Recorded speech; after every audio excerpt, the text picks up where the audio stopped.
हम 6 लोग उस रात वहां गए थे और सच कहूं तो शुरुआत में सब कुछ बिल्कुल नॉर्मल था, लेकिन रात 1 बजे जो हुआ उसने हमारी जिंदगी बदल दी। यह घटना 2023 की है, जब मैं, मेरा दोस्त अंकित, उसकी गर्लफ्रेंड रिया, मेरा कजिन रोहन, उसकी पार्टनर नेहा और हमारा एक कॉमन दोस्त विवेक, हम सब एक वीकेंड ट्रिप पर निकले थे। जगह थी शहर से लगभग 70 किलोमीटर दूर एक पुराना फार्म हाउस जो विवेक के किसी रिश्तेदार का था। शाम करीब 6 बजे हम वहां पहुंचे। फार्म हाउस थोड़ा अलग थलग था, चारों तरफ खेत, पीछे एक पुराना पेड़ों से घिरा इलाका, और सबसे अजीब बात, वहां नेटवर्क ऑलमोस्ट नहीं था। लेकिन उस समय यह सब हमें एक्साइटिंग लग रहा था। अंदर जाते ही हमने म्यूजिक चालू किया, स्नैक्स निकाले और माहौल पूरी तरह फन में बदल गया। भाई आज तो पूरी रात नहीं सोएंगे, अंकित हंसते हुए बोला। सब हंस पड़े। करीब 8 बजे तक सब कुछ नॉर्मल था, jokes, reels, loud music, selfies. लेकिन तभी पहली अजीब चीज हुई। रिया अचानक चुप हो गई। क्या हुआ? नेहा ने पूछा। रिया ने धीरे से कहा, तुम लोगों को बाहर से कोई आवाज नहीं आ रही? सबने ध्यान दिया।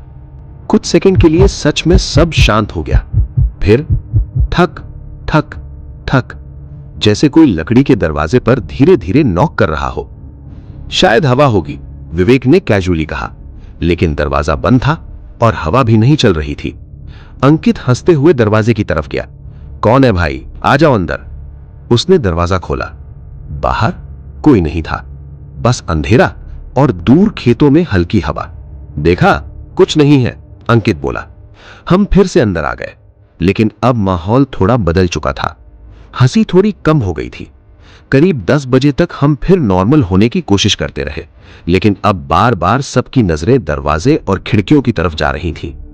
फिर 11 बजे के आसपास विवेक का फोन अचानक खुद ब खुद रिकॉर्डिंग मोड में चला गया। ये क्या? उसने स्क्रीन दिखाते हुए कहा।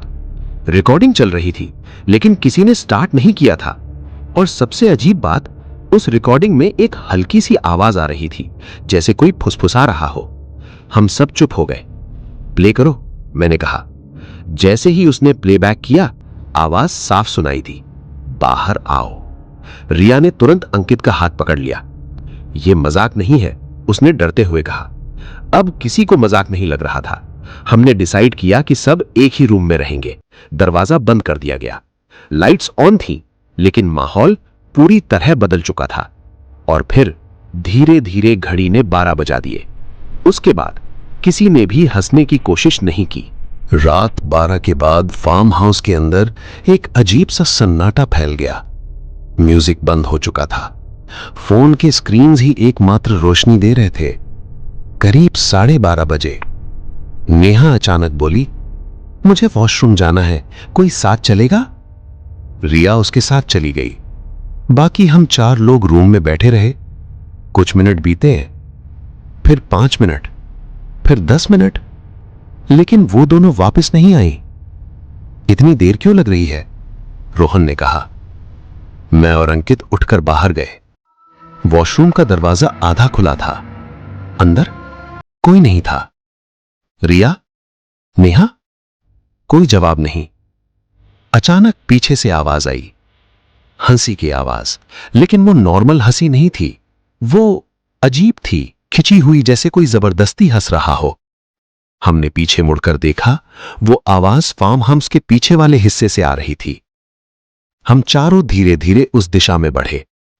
जैसे ही हम पीछे पहुंचे, वहां एक पुराना पेड़ था और उसके नीचे रिया और नेहा खड़ी थीं। दोनों एकदम सीधी, चेहरे पर कोई एक्सप्रेशन नहीं। तुम लोग यहां क्या कर रहे हो? अंकित ने पूछा। उन्होंने कोई जवाब नहीं दिया। बस धीरे धीरे दोनों ने हमारी तरफ देखा और फिर एक साथ हंसने लगी। वही अजीब खौफनाक हंसी। रोहन ने धीरे से कहा, यह नॉर्मल नहीं है। अचानक रिया ने बोलना शुरू किया, लेकिन आवाज उसकी नहीं थी। अब हंसी बंद क्यों नहीं हो गई? हम सब फ्रीज हो गए। नेहा ने भी उसी आवाज में कहा, अभी तो रात शुरू हुई है। और तभी लाइट पूरी तरह चली गई। चारों तरफ अंधेरा, सिर्फ वो दोनों हल्की चांदनी में दिख रही थीं। और फिर वो धीरे धीरे हमारी तरफ चलने लगी। हम भागे सीधे मेन डोर की तरफ। दरवाजा खोला, बाहर निकले और बिना पीछे देखे भागते रहे। किसी तरह रोड तक पहुंचे। सुबह होने तक हम वहीं बैठे रहे, लेकिन रिया और नेहा हमारे साथ नहीं थीं। हमने पुलिस को कॉल किया, सर्च हुई, पूरा फार्म हाउस चेक किया गया, लेकिन वहां कोई नहीं मिला, न रिया न नेहा। और सबसे डरावनी बात, वो फार्म हाउस ऑफिशियली 10 साल से बंद था। कोई वहां रहता ही नहीं था।